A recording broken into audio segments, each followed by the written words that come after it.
So we have some WNIT Super 16 third round look around and WBIT quarterfinal look around before the semifinal. The WBIT are on Monday afternoon, in the mid-afternoon to kind of later afternoon. We have Gonzaga, Minnesota Eastern. Minnesota is unable to host the first round due to the boys' state high school basketball tournaments in the 4 divisions. And then they have the Sunday they had the ESPN was there, ESPN National was there, Friday and Sunday for the games with the ESPN National announcers. They had like their own studio crew back in the remote studio, doing the intermission reports. And then they did it to where ESPN and then ESPN News they would have an ESPN News Sunday for the championship, and then ESPN Plus, both for both semifinals and the final. We got ESPN U as well for the final, and they had it there, and they were able to host because of that. And they might have still been, taking like the logos from the court and replacing all them back, the ones that said like Minnesota High School, all them stuff. So,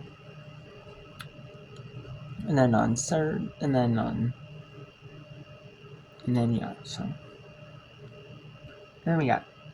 some games on right now. We'll do a little bit before I want to hear about Gonzaga, Minnesota. So, because obviously I'm a Minnesota fan.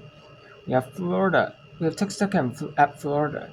Texas Tech down 2 to Florida, 55-53. Texas Tech 53, Florida 55 with 5:41 to 4. Portland down 12 to Villanova. It's 22-34 Villanova with the lead with 109 to go in the second quarter. 59 seconds in the second. Belmont up big on James Madison, 37-20. Charleston up on Rutgers, 38-36 in the women's NIT third round. Rutgers, with all their struggles they've had this year. Kelly McMillan, transferring out, which is no surprise. They had him with her, with everyone, after she got benched for whatever reason, and probably disciplinary issues or, team conduct or something. So we'll see where she ends up. We got Rutgers 38-36 over Charleston, and then North Texas at Troy 34-all. Buffalo 37-25 lead over Southern Indiana. Illinois State 10-9 over Abilene Christian, 3:29 in the first. In Washington State, North Dakota State tipping off at 7 Central, 7 local time, 8 Eastern. So let's go to some quarterfinal WBIT action. Here we got the WBIT Texas Tech at Florida, Portland at Villanova in the quarterfinal WBIT. We got Belmont at James Madison, and we got Buffalo at Southern Indiana. And then we can bring in North Texas at Troy. Troy as well. These are 5 games I can show you here what I have there. You know what I'm saying? We can get all 5, bring all 5 in. Here. Why not? You know what I mean?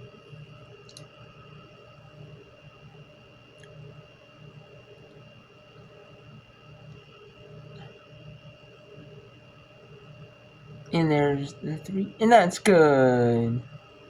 Texas Tech with a 1-point lead over Florida. Let's go to the Screaming Eagles. They're down 14 at the Buffalo. 54.7 to go. And there's a foul on the floor. Now make it the media time at Florida. 2 teams trying to play for a championship. 2 teams. Florida is trying to be up and trying to be a well-known player in the SEC. And it can start, better start with a deep run. And Texas Tech is trying to be a contender in the Big 12, trying to prove that they can be a contender and finish out strong and be a contender in the Big 12 next, which really is the Big 16. I think.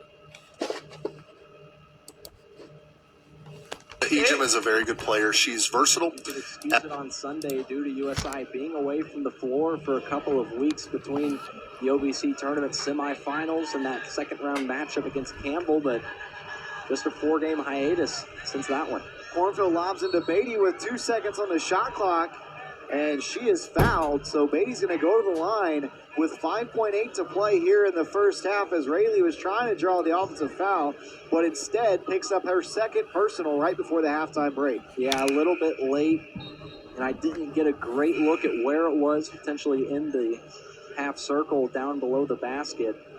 And again, it's just a rule change that has benefited the offensive player so drastically, the charge to blocking foul ratio there.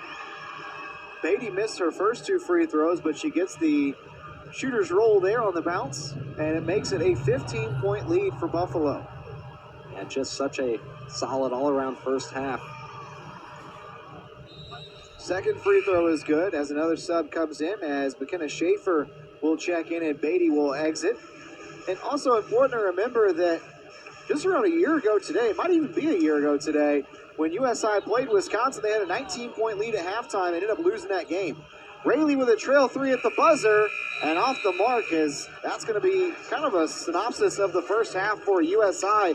A rough half, shooting just 1 of 14 from beyond the arc. They shoot 8 of 29 in the first half. That is sub 28%. Meanwhile, Buffalo, 48% from the field, 33% from 3, and they had 10 steals in that first half. To your credit, what you've been talking about tonight, 16 points off turnovers. And you look at the USI turnovers, 14 in the first half. They average 14.5 per game. It's just been a fantastic job from the Buffalo defense. Just in the first half alone, Harness led the way for Buffalo, but now we have Ian Klingler with head coach Becky Burke here at the half. First half, what needs to happen to get this crucial win on the road to advance later on this WNIT? Just keep defending like we always do and making sure we come out the second half with a sense of urgency. All right, Coach, thanks. Guys, back to you. There it is, Becky Burke's squad certainly playing some. In Buffalo, leading Southern Indiana at the half, 41-25. Back, showing up against Ohio Valley. Now let's see if the Red Raiders of Texas Tech can they pull a 3 straight on the row win. Can they win every game in this WNIT? Not at Texas Tech. Might still be practicing at Texas at their home gym, home court. They might be practicing there, but they're not playing an actual game there. That's whole tournament. But Florida has the lead here. This one. Yep, the momentum changing and saying, hey, we're not saving for another game. This could be the last if we don't get the win. Johnson now attacks. Sonogo brought it down low. Splits a double, 2 shots. Battling down low. The double team comes from Florida. Not sure. Hands looked high. She was able to get that foul. Let me ask you this. How difficult does it make the Gators now defensive ideology when you're essentially in a way playing 3-on-5 because you have 2 players that are sort of playing not to foul in Warren and McGill? Because you need them on the offensive end. So it's one of those decisions where it's, down the stretch you got 4 minutes. Can you give up possibly 2? Other players have to rotate, and it's more the chaos off of offensive rebound. I mean, Texas Tech has dominated the offensive glass. They have 17 offensive rebounds. Meanwhile, Sonogo, 48% foul shooter, misses that first. Misses both. Kyle goes up high for it. Both teams, Brittany, in the bonus here for the final 4+ minutes. We'll have a lot of free throws, you'd presume, here to finish the game. And if you're Texas Tech, you know Liv McGill likes to drive to the basket where you step up and take another charge. Jay Kyle gets it back. This time can't finish. 2 point-blank looks for the 6'6" center. I think right now, Shay Kyle, the way she's been playing here and the way she can position down low, can Florida get her the ball where she can just score immediately. And again, that opens up your outside jumps and your drives to the basket because you can't help off. Third foul. That was Shavers picks up her third.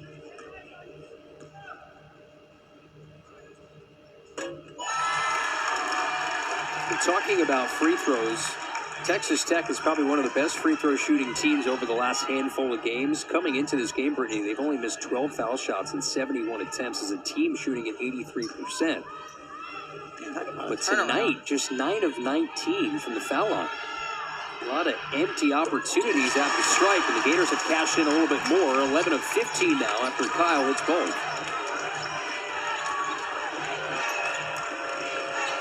Still a one-possession game. Winner to Indy. Shavers with 19 tonight. Avalanches downhill. The answer from Jasmine Shavers. And you know she's going to take advantage of the fact that there's 2 players on the floor right now for Florida at the guard position with 4 fouls. McGill and Warren both with 4.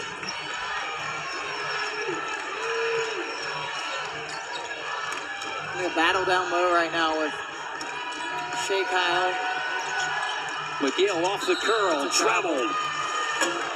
They pushed her off the line a little bit too quick.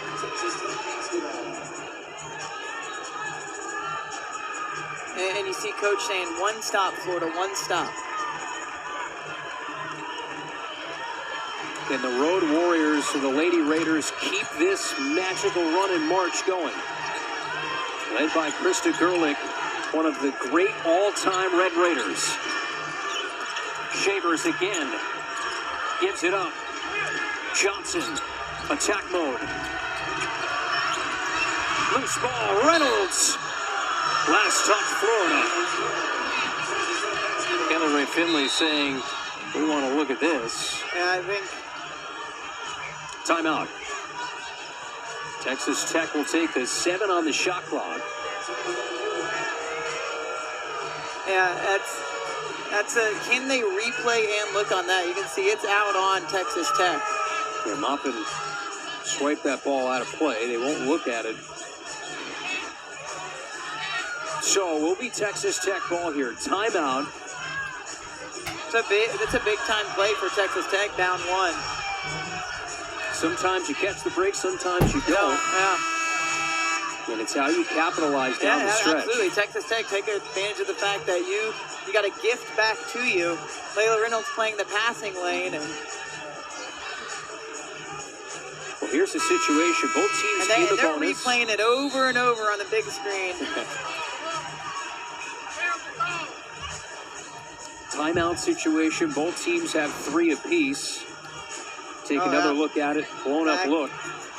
Layla Reynolds had a case. She knew it right away. Yeah, she knew it right away. It came off. And then the direction that it went to the right of us, which is back towards Florida's. And it's the way the Texas Tech was hitting it. But Maupin, I'm impressed with the way she takes care of the ball really well on drives to the basket. Double comes with 3. Maupin has to shoot. Another offensive rebound. Did that ball hit rim? It did, I believe. Maggie Tiemann is saying that it did hit rim. I think it did. Now this, in the way sometimes things even out in terms of calls. Did someone have the possession of the ball? Well, Freelon had the rebound. Okay, so they're going to check to see if the ball hit the rim here. Brian Enterline coming over to let us know. I believe it hit that right rim. It kind of hurt a Previous play nick. is under review for a timing mistake. It did. So it should be a fresh 20 here for Texas Tech. Another, but how about another key, what will turn out to be another key offensive rebound? Yeah. You look at it, Brittany, offensive rebounds here in this fourth quarter for Texas Tech. They have 6. They're dominating Florida on the offensive glass right now. I mean, Florida, if they can step away with this win, with the amount of offensive rebounds they've given up, I mean, they've got to attack the defensive glass if you're Florida here down the stretch. And we got games at the half here. We have for Florida leads Texas at 59-58. Villanova 36-24 over Portland at the half. 40-20 Belmont big over double up Belmont double up James Madison. And Charleston playing close with Rutgers. Up 2 on Charleston. North Texas up a point on Troy 40-39. Buffalo up 16-79, 41-25. 18-17 Abilene Christian over Illinois State. And Washington State set to take on North Dakota State any minute.